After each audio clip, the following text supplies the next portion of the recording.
Hello everyone, welcome back to my YouTube channel. जैसा कि कल हम लोग ने एप्लीकेशन ऑफ ट्रिग्नोमेट्री में दो पार्ट कर लिया है। पार्ट वन में मैंने क्वेश्चन नंबर 1 से लेके क्वेश्चन नंबर 6 सॉल्व कराया है एनसीईआरटी का। अब पार्ट टू में मैंने कुछ और क्वेश्चन एनसीईआरटी के कराए हैं। आज हम एप्लीकेशन ऑफ ट्रिग्नोमेट्री के पार्ट 3 में हैं, जिसमें हम क्वेश्चन नंबर 15 और 16 को डिस्कस करेंगे, साथ साथ कुछ इम्पॉर्टेंट क्वेश्चन को डिस्कस करेंगे। तो क्वेश्चंस को करना शुरू करते हैं। क्वेश्चन यहाँ पे है कि straight highway leads to the foot of a tower. Means इस क्वेश्चन में टावर का डिस्कशन हुआ है। तो आप एक टावर यहाँ बनाएंगे, ये आपका टावर है, हाईवे है, हाईवे का नाम आया है, तो आप कह सकते हैं कि ये ए बी आपका टावर है और ये आपका हाईवे है। A straight highway leads to the foot of a tower. A man standing at the top of the tower. This is the position of a man at a point A, जो tower के ऊपर stand करा हुआ है। Observe a car, यहाँ से एक man है जो कार को ऑब्जर्व कर रहा है at an angle of depression 30 degree. तो मीन्स ये पॉइंट पी है जो कार की पोजीशन को बताएगी। यहाँ से आदमी इस कार को जब देखेगा तो ये हॉरिजॉन्टल लेवल है और हॉरिजॉन्टल लेवल से नीचे अपनी कार को देखने के लिए अपनी आँखों को ये बेंड करेगा। This is the position of car. जितना एंगल ये अपनी आँखों को नीचे की तरफ बेंड कर रहा है इस कार को देखने के लिए, उसको हम कहते हैं angle of depression. At an angle of depression of 30 degree, जो कि 30 डिग्री यहाँ पे दिया गया है। ऑल राइट, अब 30 डिग्री दिया गया है तो by the property of alternate angle ये 30 डिग्री आपका यहाँ पे आ जाएगा। This is 30 degree. ये दोनों एंगल आपस में आपका इक्वल होगा। कह रहे हैं which is approaching the foot of a tower with a uniform speed. यहाँ से car foot of a tower की तरफ बढ़ रही है, टावर के करीब आ रही है with a uniform speed. Okay, जैसा कि इस क्वेश्चन में लिखा गया है कि car which is approaching the foot of a tower with a uniform speed, means car की रफ्तार जब तक ये फुट ऑफ द टावर तक पहुंचती है, कार की स्पीड यूनिफॉर्म है, ना बढ़ रही है ना घट रही है। तो हम कहेंगे कि let the speed of a car, let speed of a car is equal to x metre per second.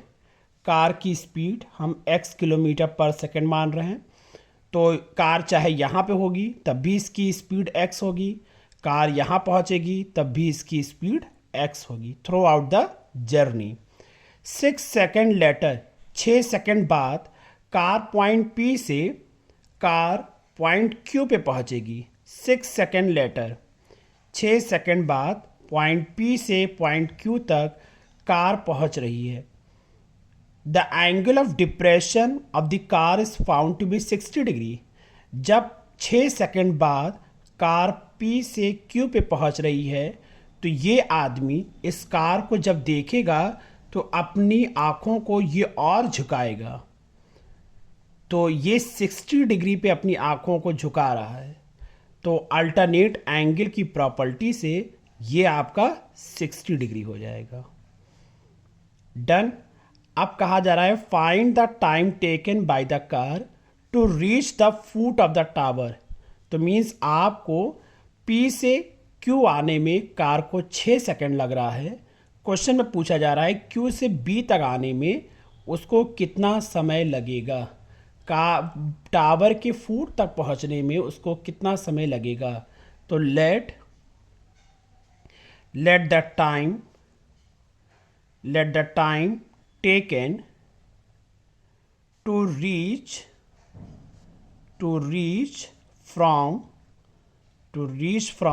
Q to B, Q से B की तरफ पहुंचने में उसको जो टाइम लग रहा है उसको हम मान लेते हैं कि टी सेकेंड लग रहा है, टी सेकेंड।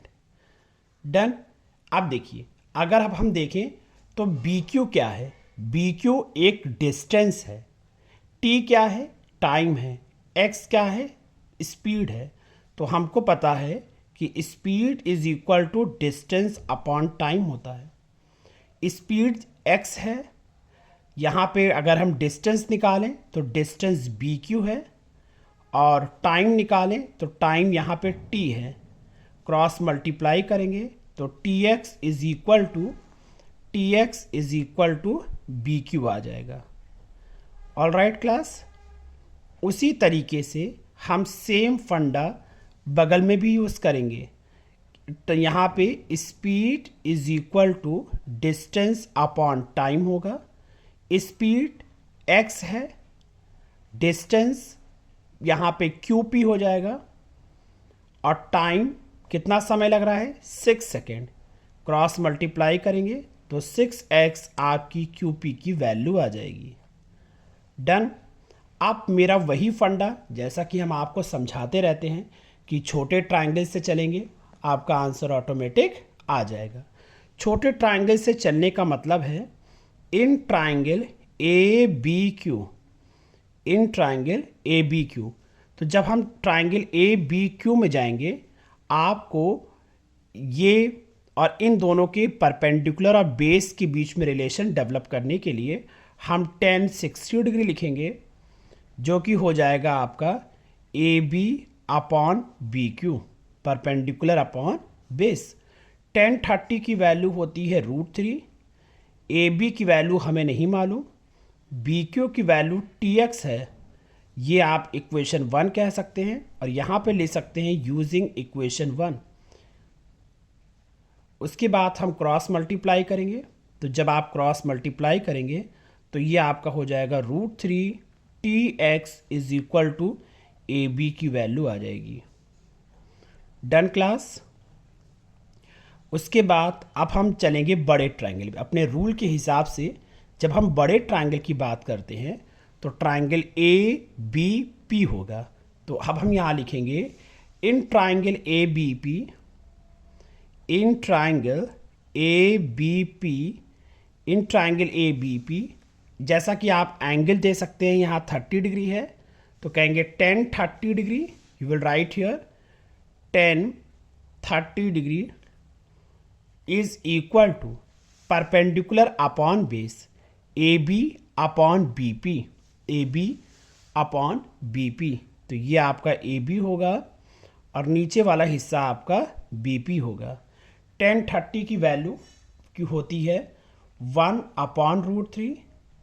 ए बी की वैल्यू हम यहाँ पे ऑलरेडी निकाल चुके हैं, √3 इंटू टी एक्स, और बी पी इसमें हमारे दो लोग हैं, B Q plus P Q. तो यहाँ पे हम इसमें लिखेंगे B Q plus Q P. ये मेरा फिगर के हिसाब से हमने इसको लिखा है। उसके बाद हम कह सकते हैं कि जब हम इसकी वैल्यू को फाइंड आउट कर लिया है हमने, तो आप देख सकते हैं इसको हम क्रॉस मल्टीप्लाई करेंगे तो ये क्या हो जाएगा, ये हो जाएगा आपका B Q plus Q P, और जब आप इसको इससे मल्टीप्लाई करेंगे तो ये आपका हो जाएगा 3 इंटू टी एक्स। डन। अब बी क्यू की वैल्यू आप देख सकते हैं टी एक्स दिया है, बी क्यू आप टी एक्स लिखेंगे। क्यू पी की वैल्यू आपको 6x दिया है, आप यहाँ 6x लिखेंगे is equal to 3tx। 6x को आप ऐसे ही रोक लेंगे और 3tx, ये tx आपका इधर आएगा तो आपका हो जाएगा 6x is equal to 2tx। Done. x से x कैंसिल हो जाएगा तो 6 इज इक्वल टू 2t। उसके बाद 6 upon 2 is equal to t, तो 3 इज इक्वल टू t। तो आपका जो आंसर आएगा वो आ जाएगा t is equal to 3 second. All right class. तो उम्मीद है कि आपको ये क्वेश्चन समझ में आया होगा। आप वीडियो को पास करके इसके पूरे कंप्लीट सॉल्यूशन को अपनी नोटबुक में कॉपी कर सकते हैं। अब हम बढ़ते हैं अपने क्वेश्चन नंबर 16 की तरफ, जो कि है the angle of elevation of a top of a tower from 2 point at a distance of 4 metre. अब आप देखेंगे the angle of elevation of a top of a tower, जैसा कि क्वेश्चन में कहा गया है, आपके पास एक टावर होगा, this A B is a tower, the angle of elevation of a top of a tower, आपको टॉप ऑफ अ टावर का एंगल ऑफ एलिवेशन देखना है फ्रॉम अ 2 पॉइंट, 2 पॉइंट से, एक पॉइंट आपका पॉइंट P पे है और दूसरा पॉइंट आपका पॉइंट Q पे है, of at a distance of 4 metre.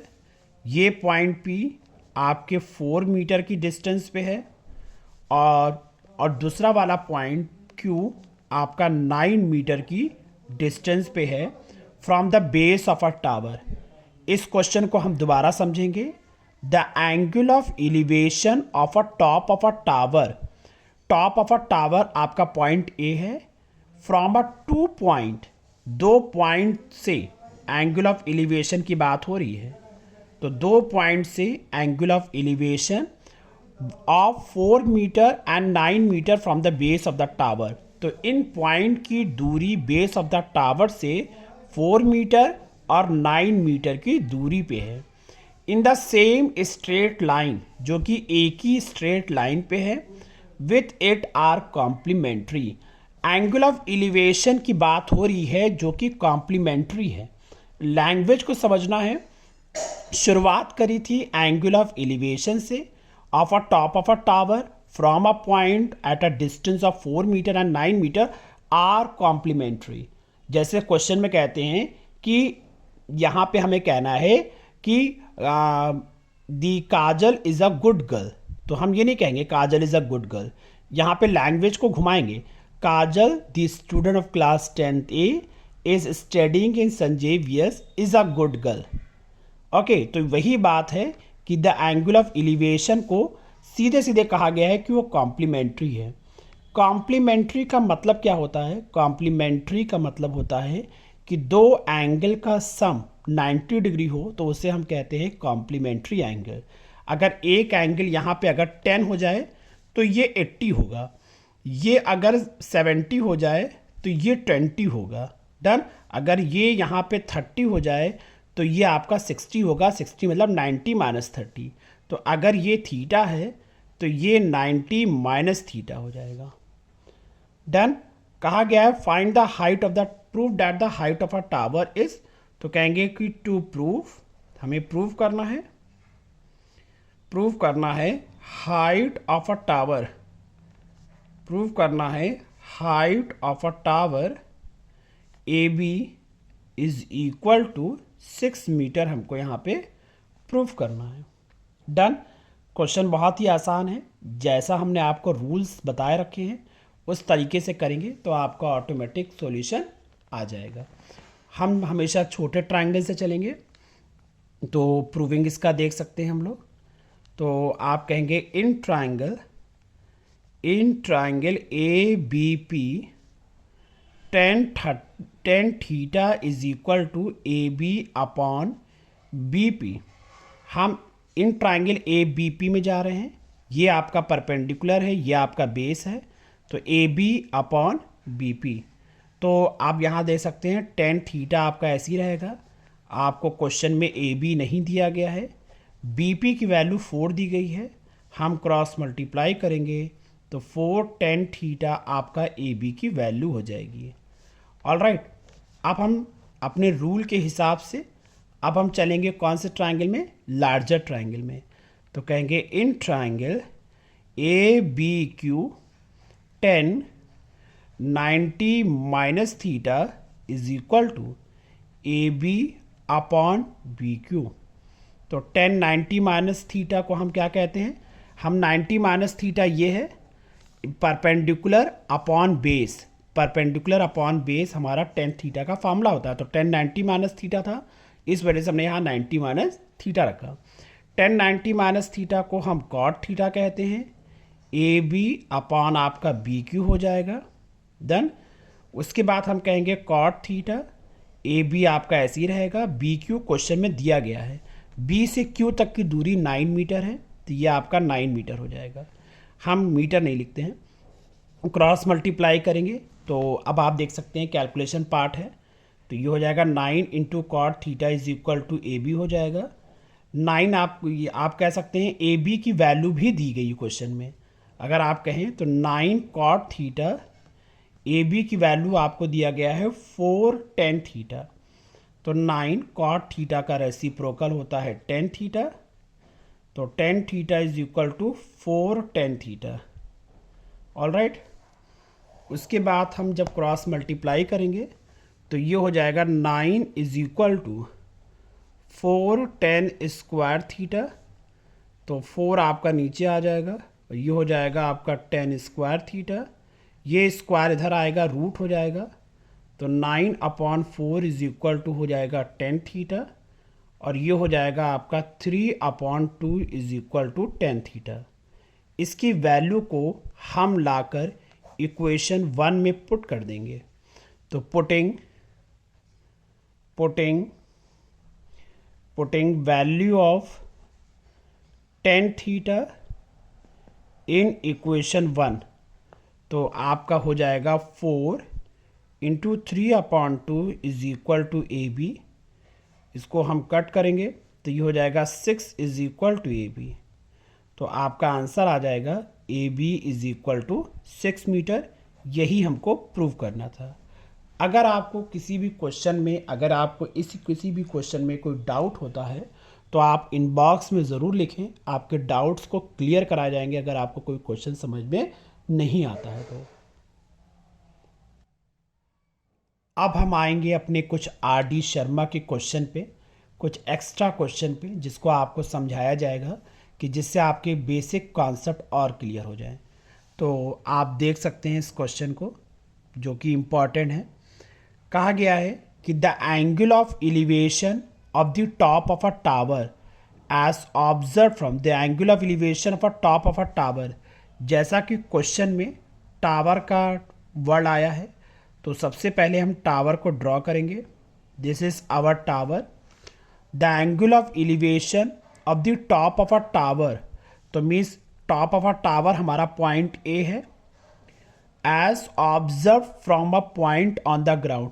हम आपको ऑलरेडी बता चुके हैं कि from a point on the ground को हमेशा हम पॉइंट पी मानते हैं इस अल्फा, तो मीन्स यहाँ से जब हम पॉइंट पी को ज्वाइन करेंगे तो जो एंगल बनेगा वो अल्फा बनेगा। On moving P metre towards the tower, जब हम इसको हम पॉइंट, यहाँ पे इस पॉइंट को सी मान लेते हैं, कहा गया है कि on moving P metre towards the tower, जब पॉइंट सी को हम पी मीटर जब हम चलते हैं, जब हम टावर की तरफ जब हम पी मीटर चलते हैं तो एंगल ऑफ एलिवेशन आपका बीटा हो जाता है। तो मीन्स देखिए, इसको हम पॉइंट डी मान लेते हैं, और अब आपका एंगल ऑफ एलिवेशन जो है वो बीटा हो गया। डन। बहुत ही सिंपल क्वेश्चन है।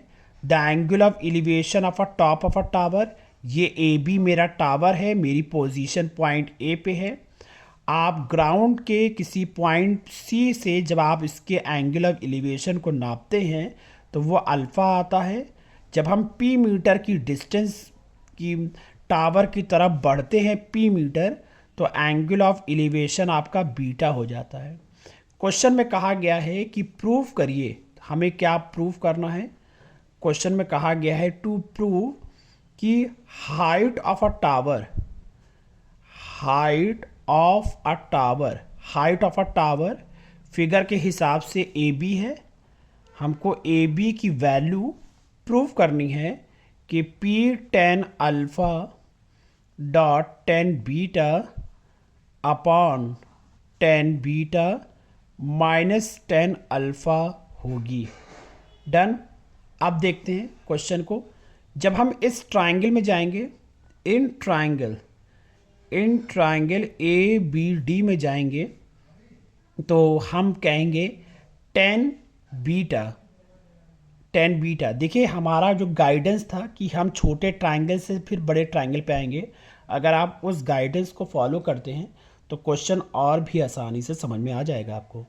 तो देखिएगा, तो in triangle A B D में जाएंगे तो tan beta is equal to आपका होता है परपेंडिकुलर अपॉन बेस।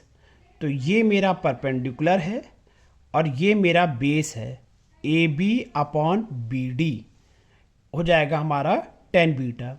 ना तो आपको ए बी दिया है ना आपको बी डी दिया है, हम निराश नहीं होंगे, हम क्रॉस मल्टीप्लाई करेंगे।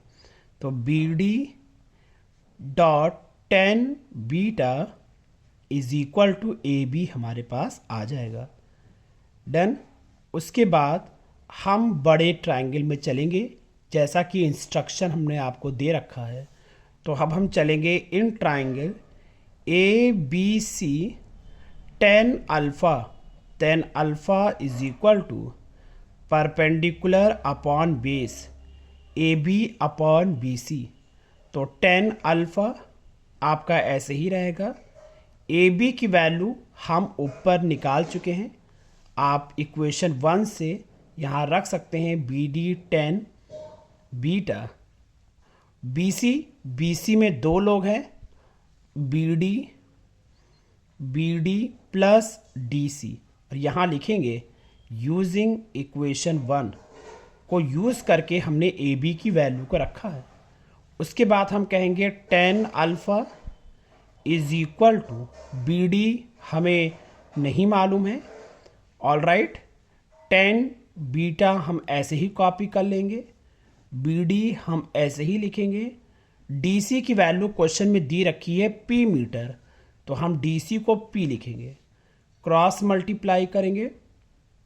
तो tan alpha B D plus P is equal to B D dot tan beta. Done. यहाँ से हम ब्रैकेट को ओपन करेंगे तो B D dot tan alpha plus P tan alpha is equal to B D tan beta. अब हम B D का दोनों को बी डी को कलेक्ट कर लेंगे, B D tan alpha minus B D tan beta is equal to, अब आप देख सकते हैं यहाँ पे हम इस टर्म को इक्वल के इधर ले आए और इस वैल्यू को यहाँ पे हम कह सकते हैं इस पी टेन अल्फ़ा को हम इक्वल के इधर ले जाएंगे। यहाँ से आप बी डी को कॉमन ले लेंगे, तो जब आप बी डी को कॉमन लेंगे तो tan alpha minus tan beta is equal to minus P tan alpha आ जाएगा। यहाँ से हम बी डी की वैल्यू निकाल लेंगे, minus P tan alpha upon ten alpha minus tan beta. जैसा कि आप देख सकते हैं अपनी प्रूविंग पार्ट में इन्होंने टेन बीटा को आगे रखा है, तो हम भी यहाँ पे टेन बीटा को आगे करेंगे। तो बी डी की value minus P tan alpha, और जब हम टेन बीटा को आगे करेंगे तो माइनस का साइन कॉमन लेंगे, तो ये हो जाएगा आपका tan beta minus ten alpha. Minus से माइनस आपका कट जाएगा, आपके पास बी डी की वैल्यू आ जाएगी। इस बी डी की वैल्यू को उठाकर आप इक्वेशन नंबर 1 में पुट करेंगे और आपका आंसर आ जाएगा। तो we will not waste the page here, हम अपने पेज को यहाँ वेस्ट नहीं करेंगे और लिखेंगे putting value of B D in equation 1। Equation 1 में हम पुट करेंगे तो आपका आ जाएगा A B is equal to दिया गया है B D dot tan beta.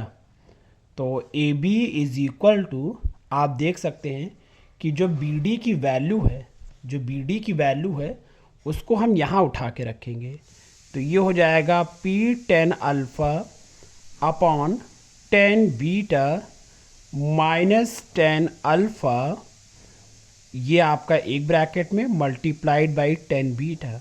हमको ये प्रूव करना है। उम्मीद है कि आपको ये क्वेश्चन बहुत ही अच्छे से समझ में आ गया होगा। फिर भी अगर आपको कोई इस क्वेश्चन में डाउट हो तो बिना हिचकिचाए, बिना कोई हेजिटेशन आप इनबॉक्स में कमेंट कर सकते हैं। आपके सॉल्यूशन दिए जाएंगे जो भी आपके डाउट्स होंगे। Please pass the video and noted down the complete solution in your fair notebook. अब हम बढ़ते हैं अपने अगले क्वेश्चन की तरफ, अगले मोस्ट इम्पॉर्टेंट क्वेश्चन की तरफ, जो कि आर डी शर्मा का ही क्वेश्चन है कि अ ladder rest against a vertical wall. आपके पास एक लैडर है, तो लैडर जो है वो एक वॉल के सहारे लगी हुई है। तो मान लीजिए कि ये ए बी जो है, ये ए बी आपकी एक वॉल है। ओके, ये आपकी एक वॉल है। अ ladder rest against a vertical wall. ये जो लैडर है ये वर्टिकल वॉल पे रेस्ट कर रही है at an inclination alpha to the horizontal, जो कि अल्फा एंगल पे वो इन रेस्ट कर रही है। Okay, at an inclination its foot is pulled away from the wall. हम क्या करते हैं, इसके फुट को, इस सीढ़ी, इस लैडर के फुट को जब हम आगे की तरफ हम पुल करेंगे, जब हम इसको आगे की तरफ घसीटेंगे, जब इस सीढ़ी को, तो पॉइंट पी आपका जब पॉइंट क्यू की तरफ आ जाएगा तो आपकी सीढ़ी की पोजीशन कुछ इस तरह हो जाएगी। इस क्वेश्चन को मैं दोबारा समझा रहा हूँ। It's foot is pulled away from the wall. जब हम इस फुट को पीछे की तरफ खींचेंगे तो यहाँ पे ये वाला हिस्सा नीचे की तरफ झुक जाएगा। तो यहाँ पे लिखा हुआ है its foot is pulled away from a wall through a distance A. जब हम डिस्टेंस ए वॉल से हम इसको दूर घसीटेंगे, so that it upper end, इसका जो ऊपर वाला एंड है वो बी मीटर नीचे आ जाएगा, B metre, so that it upper end slides at a distance B metre down the wall. ये बी मीटर वॉल से नीचे गिर जाएगा। Then the ladder makes an angle beta. तब ऐसी कंडीशन में ये जो एंगल बनाएगा वो बीटा बनाएगा टू द हॉरिजॉन्टल। डन। फिर से समझा रहे हैं, ये आपकी वॉल है, ये आपकी लैडर है, अल्फा एंगल पे था। जब हम इस लैडर को घसीटेंगे ए मीटर पे तो ये बी मीटर नीचे आ जाएगी सीढ़ी, उस समय एंगल ऑफ इंक्लिनेशन बीटा होगा। क्वेश्चन में कहा जा रहा है कि आपको शो करना है A B upon B is equal to cos beta minus cos alpha upon, ये आपको प्रूव करना है। क्वेश्चन बहुत इजी है, आप प्रूविंग पार्ट से गेस कर सकते हैं कि हम किस ट्रिग्नोमेट्रिक रेशियो पे जाएंगे। जैसा कि इन्होंने यहाँ पे कॉस अल्फा कॉस बीटा की बारे में डिस्कशन किया है, तो हम जाहिर सी बात है कॉस अल्फा और कॉस बीटा की तरफ जाएंगे, छोटे ट्रायंगल से बड़े ट्रायंगल की तरफ जाएंगे, आपका क्वेश्चन ऑटोमेटिक सॉल्व हो जाएगा। तो आइए हम यहाँ पे इस क्वेश्चन को सॉल्व करते हैं। तो इन ट्रायंगल, सबसे पहले यहाँ पे हम जाएंगे in triangle, triangle A B P. तो कहेंगे in triangle A B P, triangle A B P, यहाँ पे हम कॉस, यहाँ पे अल्फा और कॉस बीटा के बारे में बात करेंगे। तो in triangle A B P में जब हम चलेंगे तो सबसे पहले हम यहाँ निकालेंगे साइन अल्फा। साइन अल्फा का फार्मूला होता है परपेंडिकुलर अपॉन हाइपोटेनस। तो आप लिखेंगे sine alpha is equal to, इस ट्रायंगल के हिसाब से आपका जो परपेंडिकुलर होगा वो ए बी होगा और आपका जो हाइपोटेनस होगा वो ए पी होगा, वो आपका ए पी हो जाएगा। फिर हम लिखेंगे साइन अल्फा ए बी।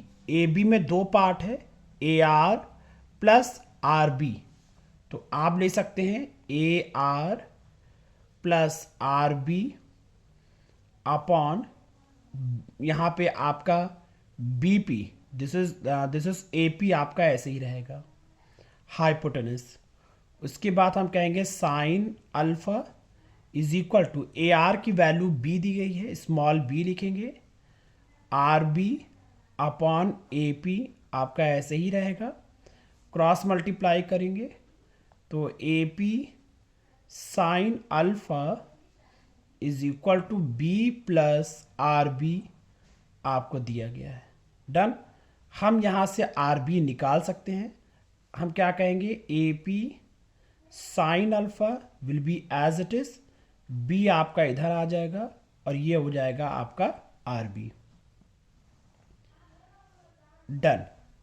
उसके बाद हमने जिस तरीके से साइन अल्फा निकाला है, हम उसी तरीके से अब हम यहाँ पे कॉस अल्फा की वैल्यू निकालेंगे। तो आप देख सकते हैं कॉस अल्फा की वैल्यू क्या हो जाएगी, कॉस अल्फा फार्मूला होता है बेस अपॉन हाइपोटेनस। तो बेस हमारा बीपी होगा, बेस हमारा बीपी हो जाएगा और हाइपोटेनस मेरा एपी हो जाएगा। डन। क्रॉस मल्टीप्लाई करेंगे यहाँ पे हम, तो आपका A P into cos alpha is equal to हमारा यहाँ पे बी पी आ जाएगा। हम इसको इसी तरीके से लिख के छोड़ देंगे। अब हम दूसरे ट्रायंगल में चलेंगे। अब हम दूसरे ट्रायंगल में चलते हैं। In triangle R R B Q, जब हम आर बी क्यू में चलेंगे तो यहाँ पे आपका हो जाएगा, फिर हम साइन बीटा, क्योंकि यहाँ पे बीटा की बात आ रही है, तो sine beta is equal to perpendicular upon hypotenuse. तो ये आपका आर बी आपका क्या हो जाएगा, परपेंडिकुलर हो जाएगा, हाइपोटेनस आपका क्यू आर हो जाएगा। तो आप यहाँ पे लिखेंगे क्यू आर। तो साइन बीटा आपका ऐसे ही रहेगा। आर बी की वैल्यू को आप यहाँ से लिखेंगे इक्वेशन 1 से, ये हो जाएगा आपका A P sine alpha minus B upon Q R आपका ऐसे ही हो जाएगा। डन। उसके बाद हम क्रॉस मल्टीप्लाई करेंगे तो sine beta into Q R is equal to A P sine alpha minus B. Done. उसके बाद हम क्या कर सकते हैं, यहाँ से हम यहाँ पे ए बी को निकाल लेंगे, यहाँ से ए बी की वैल्यू को निकाल लेंगे। तो साइन बीटा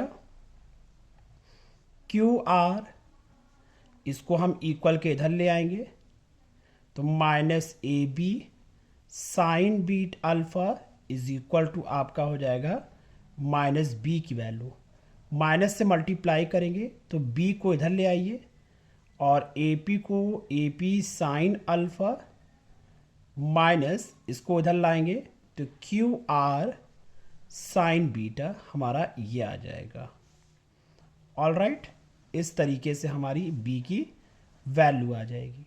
अब हम साइन बीटा निकालने के बाद हम निकालेंगे कॉस बीटा।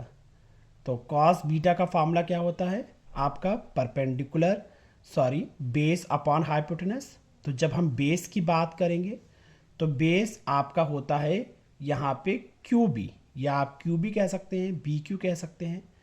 तो आप कहेंगे बी क्यू अपॉन हाइपोटेनस आपका क्यू आर होगा, यह आपका क्यू आर हो गया। डन। कॉस बीटा आपका एज इट इज रहेगा। बी क्यू में दो लोग हैं, P Q, A plus B P आप ले सकते हैं, A plus B P upon Q R, Q R आपका एज इट इज रहेगा। ऑल राइट, हम यहाँ पे क्रॉस मल्टीप्लाई करेंगे तो आप कह सकते हैं कि बी पी की वैल्यू यहाँ पे जब हम क्रॉस मल्टीप्लाई करेंगे तो Q R into cos beta is equal to A plus B P. तो Q R dot cos beta is equal to A, B P की वैल्यू हम यहाँ से रखेंगे A P plus cos alpha, इसको हम इक्वल के इधर ले आएंगे तो Q R cos beta minus A P cos alpha is equal to A. ये आपकी ए की वैल्यू आ जाएगी।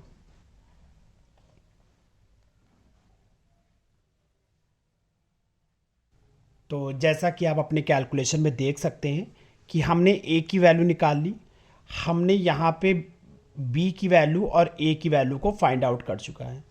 क्वेश्चन के हिसाब से जो हमको यहाँ प्रूव करना है वो मेरा ए अपॉन बी है। तो हम इसको हम इक्वेशन नंबर 1 मानेंगे और इसको इक्वेशन नंबर 2 मानेंगे। इक्वेशन 2 को हम ए से 1 से डिवाइड कर देंगे। तो आप देख सकते हैं यहाँ पे कि वी विल राइट हियर कि डिवाइड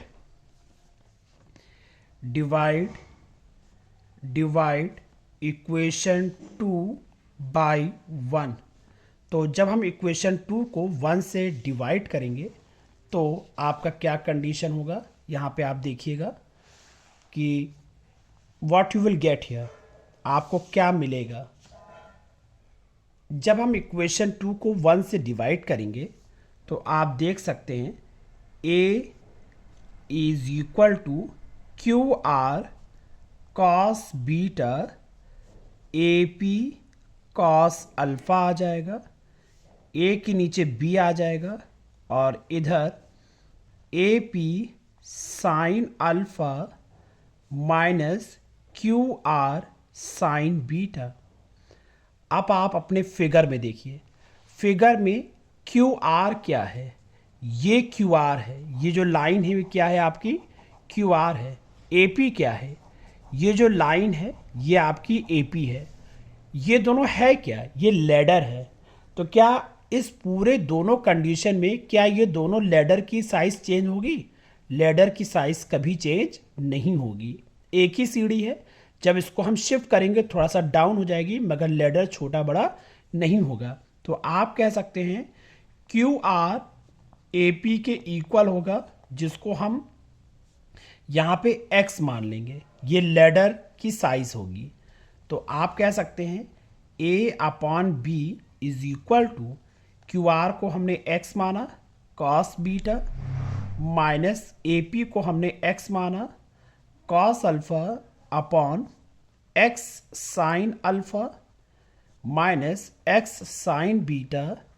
हम x को कॉमन ले लेंगे तो cos beta minus cos alpha upon x sine alpha minus sine beta. यहाँ से x और x कैंसिल हो जाएगा और आपका प्रूफ आ जाएगा a upon B is equal to cos beta minus cos alpha upon sine alpha minus sine beta. तो ये आपका प्रूफ हो जाएगा। तो उम्मीद है कि आपको ये क्वेश्चन भी अच्छे से समझ में आया होगा। तो आप वीडियो को पास करके पूरे कंप्लीट सॉल्यूशन को आप लिखिए, दोबारा फिर से अपने आप से लगाइए और अगर आपको क्वेश्चन समझ में ना आए तो इनबॉक्स में ज़रूर व्हाट्सएप करिए, इनबॉक्स में मैसेज करिए, हम आपके सॉल्यूशंस को ज़रूर दोबारा तरीके से समझाएंगे। उम्मीद है कि आपको ये क्वेश्चन समझ में आया होगा। मिलते हैं हम लोग अपनी अगली वीडियो में, क्योंकि आज की वीडियो मेरे ख्याल से 38 मिनट की हो चुकी है। तो बच्चों की डिमांड पे ये वीडियो काफ़ी लंबी नहीं होनी चाहिए। तो क्वेश्चंस लंबे थे इस वजह से टाइम लग गया, बट एनी हाउ हम मिलते हैं अपनी अगली वीडियो में कुछ और एक्स्ट्रा क्वेश्चन के साथ। जब तक आप अपना ख्याल रखिए, क्वेश्चंस को लगाते रहिए, पढ़ते रहिए, एनसीईआरटी सॉल्व करिए। कल हम नए कुछ और एक्स्ट्रा क्वेश्चन डिस्कस करेंगे। ओके क्लास, तो मिलते हैं कल अपनी क्लास में। Thank you and have a nice day. Take care, bye bye.